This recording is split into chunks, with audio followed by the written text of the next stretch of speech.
What's up YouTube? It's Mike here from Grinding Gears Garage. We're out in the shop working on our Raptor 250 once again. Getting ready to go over our starter replacement.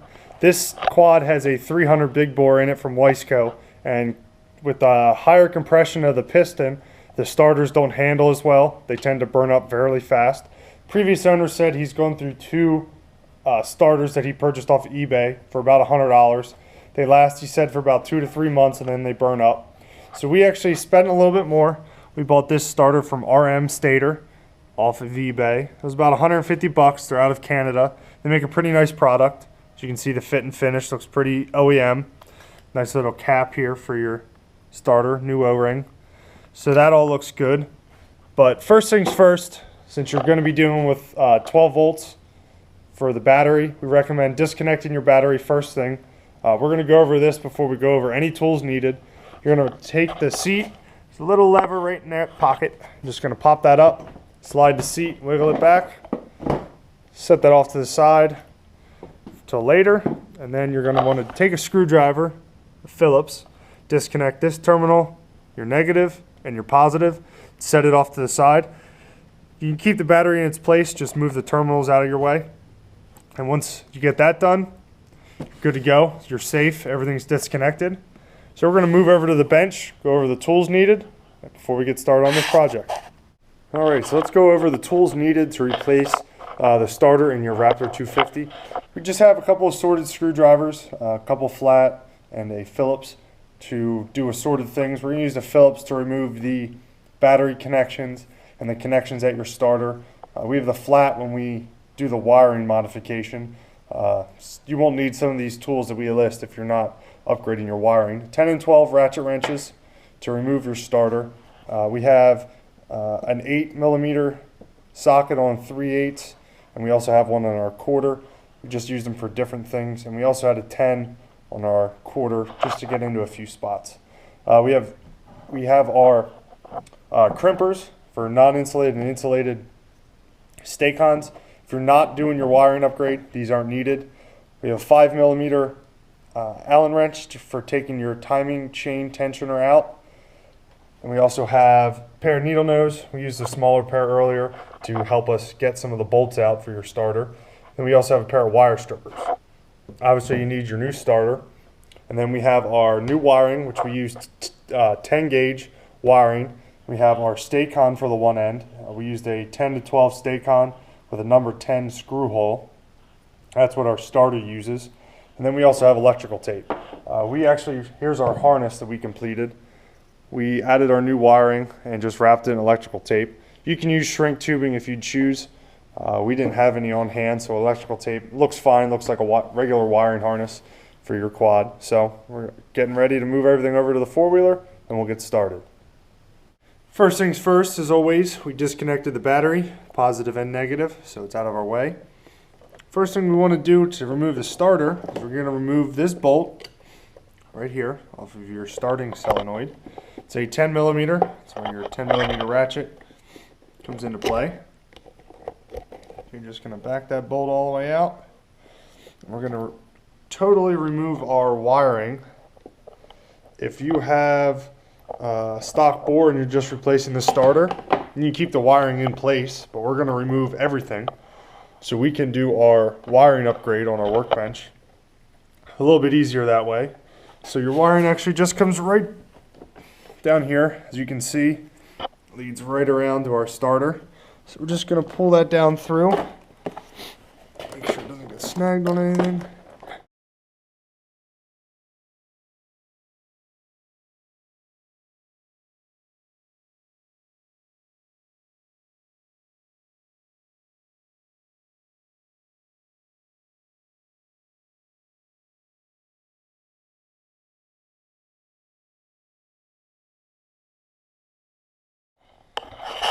So we got our wiring out, took a little finagling out, it was a little tough, but it does come out that way. If you're keeping the starter wiring stock, if you have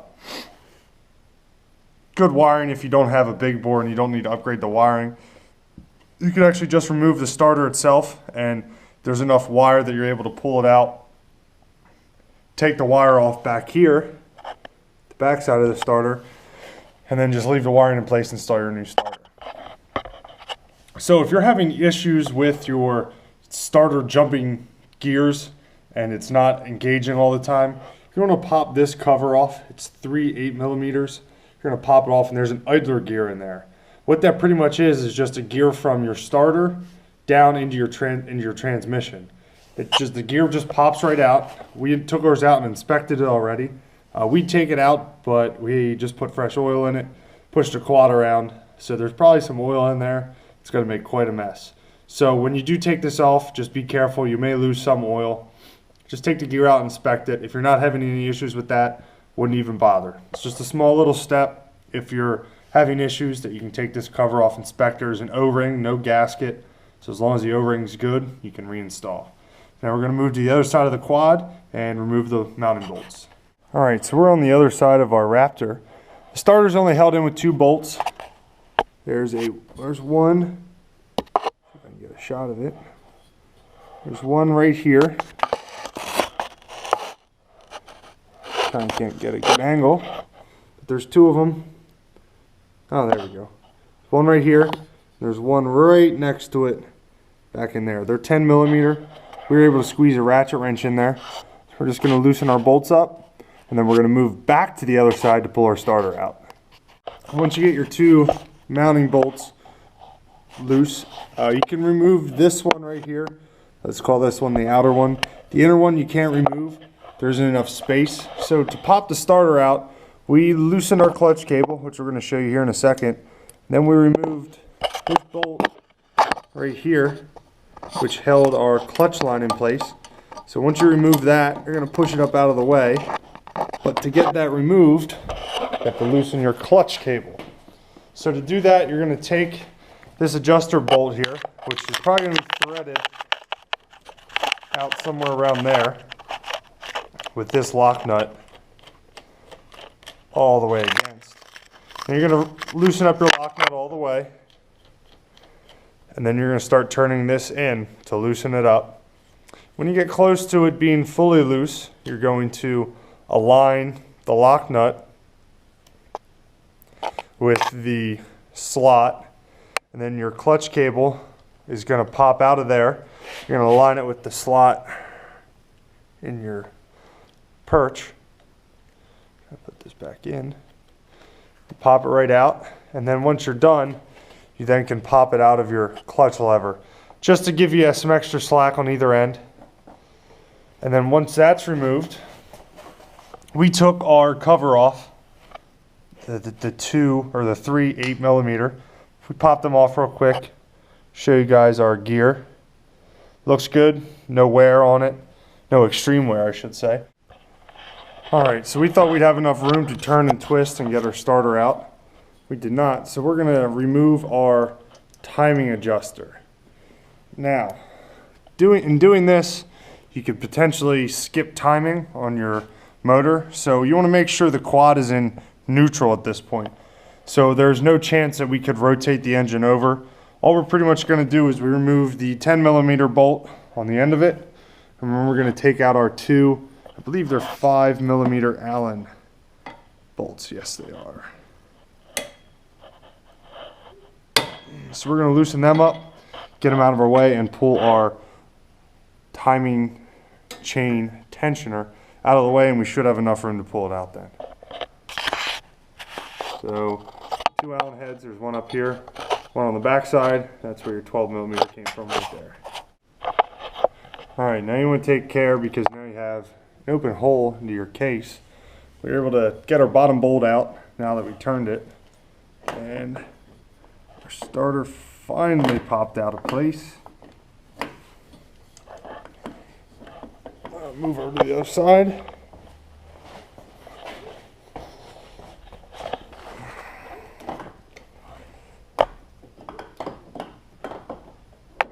There we go.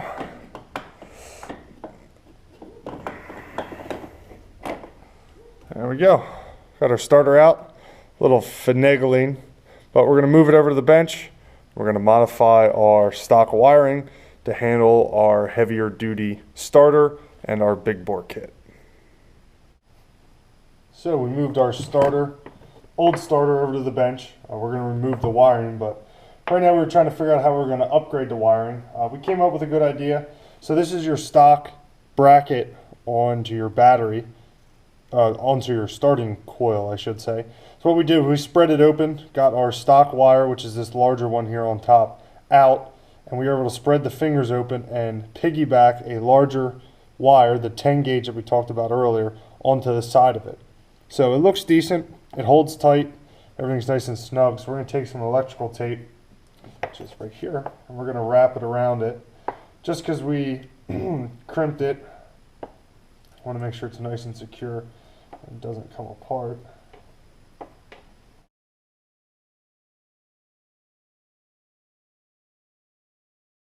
And once you get that done, you're going to take your new wire, stick it through the boot at the top.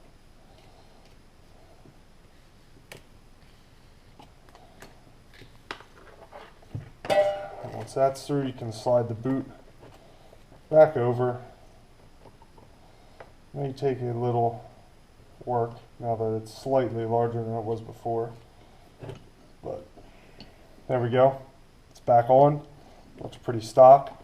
Now we're going to take our tape again and continue wrapping the two wires together.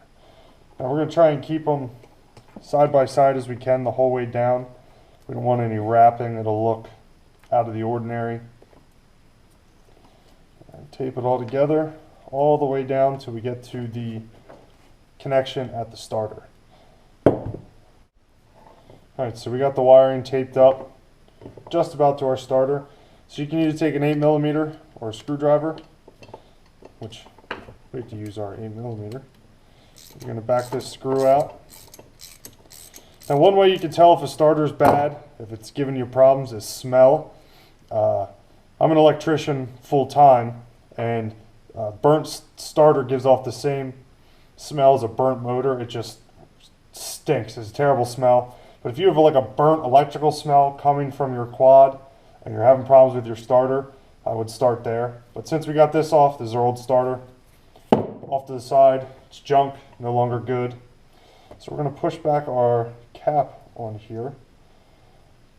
And what we found is it's just a normal Stacon. So what we're going to do is we have that number 10 Stacon. I believe it is with a number 10 hole. That's right. We're going to set that off to the side, and we're going to trim our wire to fit the pretty much identical to the stock. We're going to have to actually untape this. We taped a little too far. So you just want to pay attention that you're able to push your cap back. So you can see, we're just going to trim it right there. So then we can put our new Stacon on, and then we can actually, we're going to crimp it on backwards to this one because it was on the starter like so. So we're actually going to flip it opposite of the one that's on there so we can actually get the bolt tight. We don't have any issues. So we're just going to do that real quick.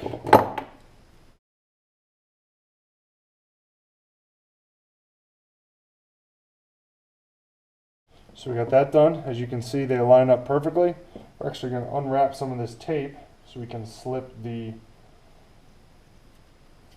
new Stacon through our boot. Alright, so we got our boot on. We reinstalled our screw. We're going to reinstall our boot so it's in place. And then we're going to finish taping up our loom so it looks correct.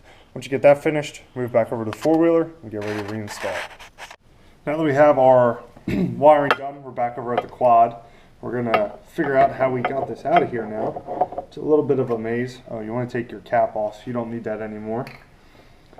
So now it's like a little puzzle to figure out how we got it back out of here.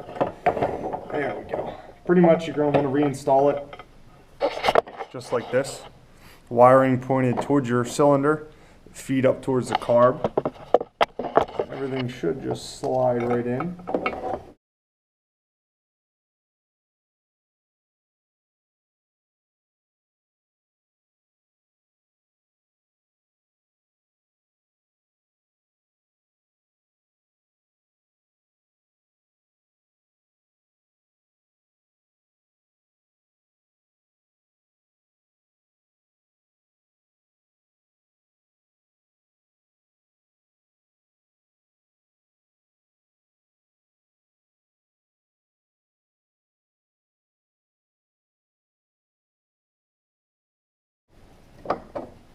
There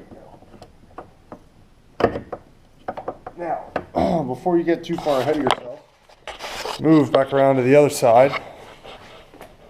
The inner mounting bolt, the one on the inside here, you're going to want to try and get that into place before you get too far ahead of yourself, because it's a real pain in the butt to get to. It's all about just finding the right way to move it. Want to drop your bolt into place? Well, you still can.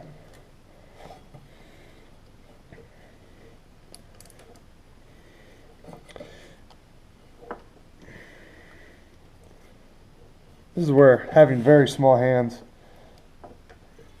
would be nice, but once it's into place, bolt drop in, and you're ready to tighten everything up. Alright, so we got our starter back in. We got both of our bolts started, so you're going to go ahead and tighten them up. I'm going to make it nice and snug and in place. Once you get your starter in place, you can go ahead and put your chain tensioner back in with your two Allen-headed bolts and your one 10mm on the top. Once you get that all done, you can put your clutch cable back in place and tighten that down with the 10mm headed bolt there. So we're just going to tighten our starter down, take a little clip of putting the chain tensioner back in and tightening up the clutch. Alright, so we got our chain tensioner back in, our clutch bracket and everything's mounted up. So we're going to come up top here to our clutch lever and reinstall our cable. Basically, pretty much just going to insert everything. You see here, take as much slack as you can.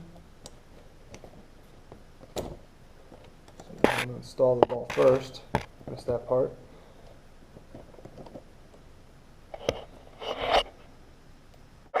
Sorry about that, I couldn't operate the camera and install the cable with two hands. We had to pry a little bit of leverage on our clutch arm so we could get the cable to pop into the adjuster.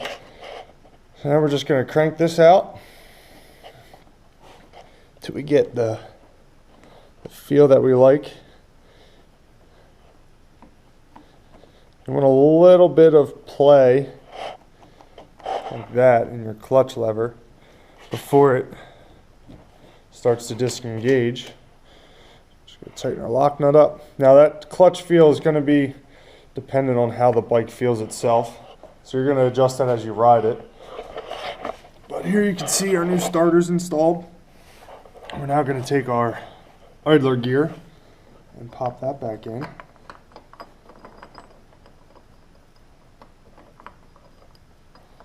I'm going to line up the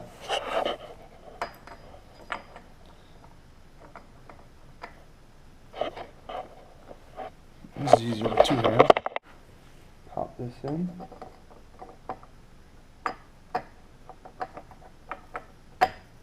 There we go. Now you're going to take your cover. The shaft comes in and out. Make sure it's stayed in. Pop that back in. Obviously only go in with Yamaha facing up. Then you take your three 8mm bolts. Run them right back in. Tighten them up while you're at it. Alright, we got our cover tight. Now we're going to route our wiring back up through everywhere. So this is where it gets a little tricky again, just because we added another wire to it, so it's a little bit thicker. But we got it out, so it's got to go back in. So you pretty much just want to route it the same way. We took it out. There's a little opening on the side of your airbox right here. We're going to hope we can fish it up through there. Just too many wires over there, obviously. Once we get it up through, we can slip it in between. So we're going to set the camera down. Hopefully we can get it fished up through there. That did the trick. We were able to sneak right up in through here. It's way easier that way. I recommend taking it out that way as well. So we're going to go ahead and reinstall our bolt here on our solenoid, both of our battery terminals, and we're going to give it a shot. Alright, so we got our battery reinstalled. I believe we're going to need to charge it or get a new battery. It doesn't sound like it cranks over too easy, but just so you guys can hear it.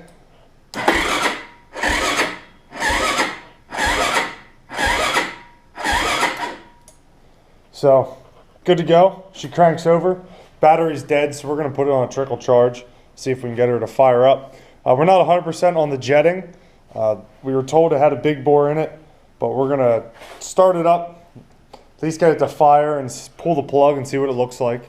We are also going to be doing a compression test on it just to see what our numbers are at, see if our motor was built the way it was told to us it was built. So that's pretty much it. You're going to reinstall your airbox lid and you're going to reinstall your seat. Other than that, she's back together. She cranks over. That's all we're worried about. So check back with us in a couple days. Hopefully we're going to be doing jetting on this thing. We'll show you guys how to tear down the carb, take the jets out, and size it for what you need. So thanks for watching. Subscribe and like as always, and we'll talk to you guys in a few days.